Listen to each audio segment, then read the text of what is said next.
So we just celebrated Human Rights Day on Tuesday, but the HRC says there are still many challenges.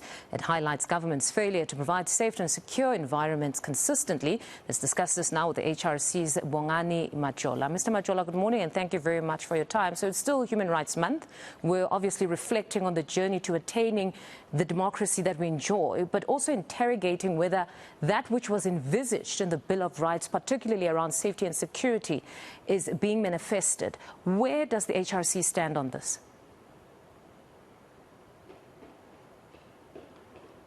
Mr. Majola, apologies. Can you please unmute yourself? Sorry, apologies. I must have muted by mistake. I say the South African Human Rights Commission is quite worried about the issues of safety in the country. We have got the highest levels of unsafety, if I could coin a word, in this country since the beginning of democracy. People are afraid even just to venture out of their houses in the evening. But there is now crime in broad daylight, and there is no indication that the state is able to deal with criminals or to use their crime intelligence to actually find out the criminals, so that there is certainty of arrest and also certainty of prosecution. The fact that the state is failing dismally in those areas and actually encourages crime and lack of safety for the citizens of this country. You know, in the midst of everything that's been happening, I mean, just the EFF protest on Monday, I actually saw a tweet of one individual that said they had never felt more safe in the country than on Monday. You know, it's so sad that for the first time many saw the state's actual capacity to surveil our land. They've never seen such. Most of them actually said clearly there's capacity, there's just no will if we're still unsafe. Where do you stand on that one? Well, I also felt the same. I was out in the Western Cape and I felt extremely safe because everywhere we went, there were police. Even, out in the rural roads, there were police that were patrolling there and manning roadblocks. And you had the sense that, the state is there to look after your safety. But in many other places, people have not seen a policeman for a long time, or a policewoman for a long time.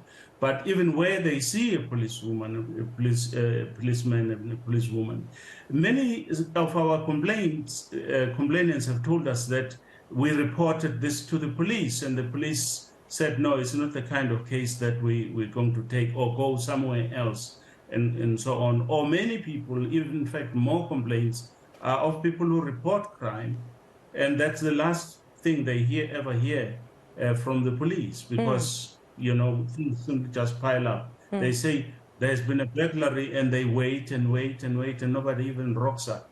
The police on their side have actually said that there is a problem of resources. I think that when you compare the numbers of police in 1994 and the numbers now, you may realize that there has been a decline, a deliberate decline, which has then opened the loopholes for crime to survive and to thrive.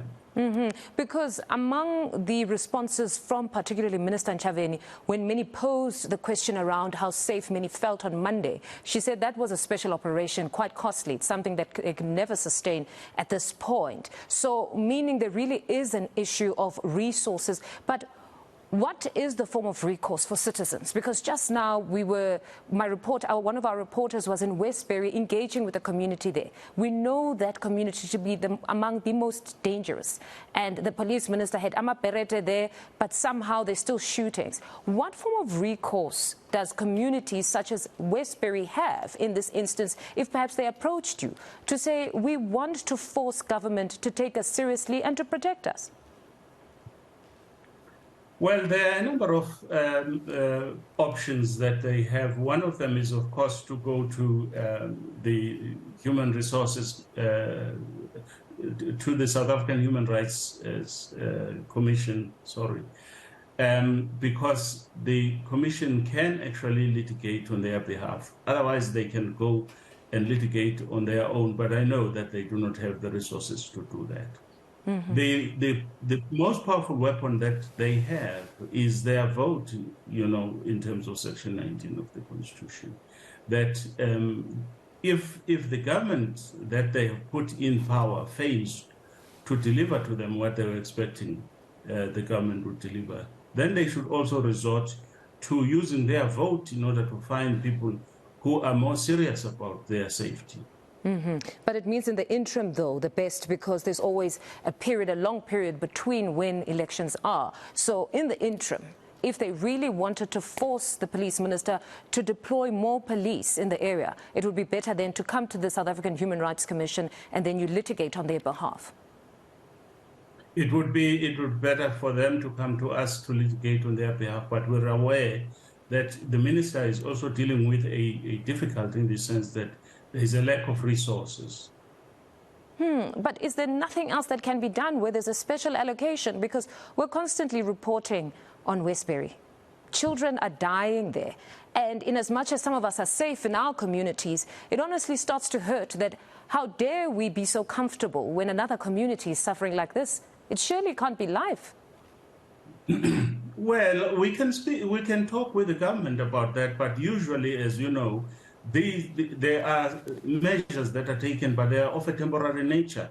And in fact, I think in my recollection that they have put resources in areas like Westbury, but as soon as there was a bit of calm, they pulled them out and take them to other hotspots.